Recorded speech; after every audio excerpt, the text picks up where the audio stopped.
J'ai un parcours assez technique dans un premier temps, avec un diplôme d'ingénieur en production industrielle. Je suis bilingue anglais-français, puisque j'ai fait toutes mes études d'ingénieur en anglais. Puis j'ai fait une spécialisation dans le commerce international. Au quotidien, mon métier d'acheteur, c'est surtout de répondre aux besoins techniques et de retranscrire ce besoin technique au travers d'une procédure d'achat, des contraintes juridiques, des contraintes du Code de la commande publique pour enfin mettre en place ces différents contrats dans le temps imparti et pouvoir démarrer l'exécution de la prestation. En tant qu'acheteur, je participe dans les différentes phases de visite de site. Je serai l'interlocuteur unique des différents prestataires pendant toute la phase de mise en concurrence. Une fois la remise des offres, je serai l'interlocuteur privilégié pour la partie négociation. Si le dossier doit être présenté en commission, je serai l'acheteur qui présentera le dossier jusqu'à la mise en place du contrat. Enfin, si besoin, je participerai aussi dans la partie suivi d'exécution.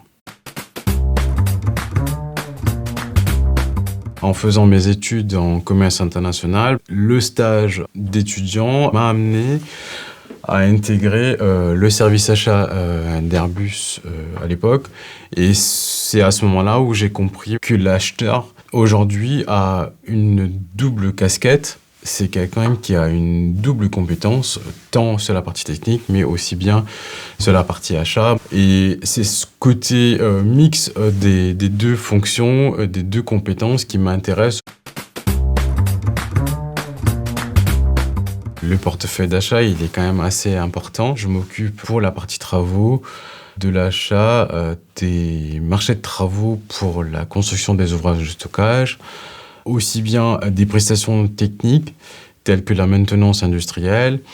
Je peux participer aussi à des marchés de prestations de suivi hydrologique pour la partie suivi environnemental. Mon périmètre, il varie en fonction des différents dossiers.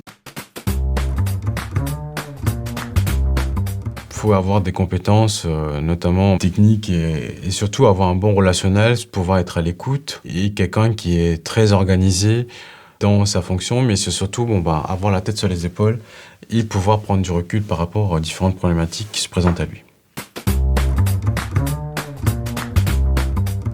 J'aime bien aller à la rencontre des gens. J'aime bien échanger avec les différents services techniques, aussi bien avec les différents prestataires. Mais c'est surtout de pouvoir assouvir ma curiosité par rapport aux besoins techniques et surtout de trouver des solutions à leurs besoins. Au quotidien, les interactions vont être soit sur un besoin technique, soit sur un besoin contractuel, soit sur un besoin, on va dire, échange avec le prestataire. Et le but, c'est de pouvoir réagir le plus rapidement possible. Pour résumer, je suis un facilitateur. Mon objectif, c'est de trouver des solutions aux différentes problématiques.